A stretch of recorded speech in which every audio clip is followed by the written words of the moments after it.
Amid the deeply strained ties and incessant rifts, U.S. Deputy Secretary of State Wendy Sherman is visiting China for the highest level visit under Joe Biden.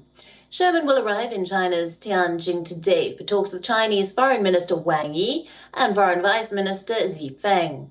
Now, the trip will not have the elements of a full-fledged official visit. Sherman will not go to the capital, Beijing, but instead spend 2 days in Tianjin, a northeastern port city in China.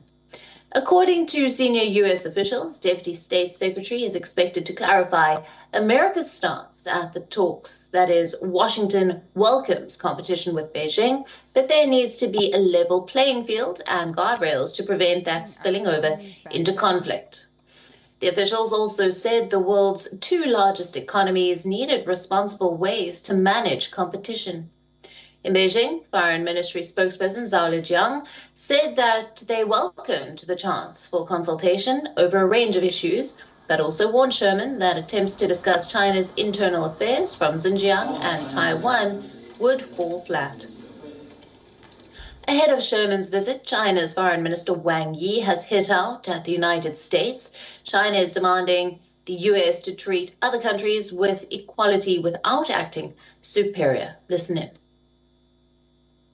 美国总想凭借自己的实力来向美国施压，自以为高人一等。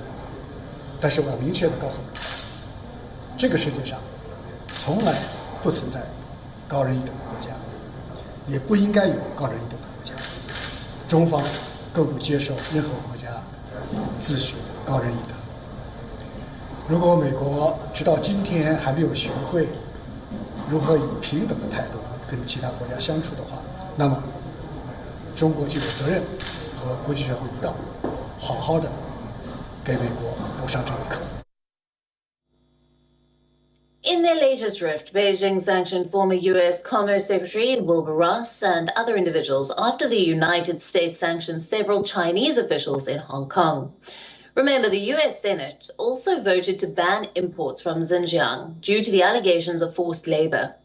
Last week, the U.S. publicly accused Beijing of carrying out the massive hack in March of Microsoft Exchange and issued a business advisory warning of risks in Hong Kong. China denounced what it called a fabricated campaign by the U.S., which led to allies, including NATO, to jointly condemn the cyber attacks. Now, ahead of Sherman's trip, the U.S. officials said the Tianjin meeting would be a continuation of the Alaskan talks, and all dimensions of the relationship will be on the table. Now, Sherman has shown a united front against China by traveling to Japan, South Korea, and Mongolia before Tianjin.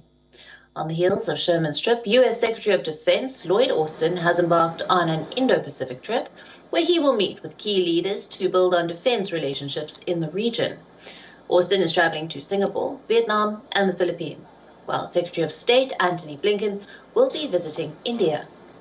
U.S. climate envoy John Kerry is the only other senior official to have visited China.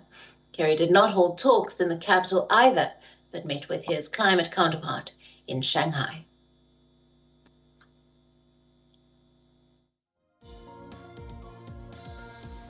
WION now available in your country. Download the app now. Get all the news on the move.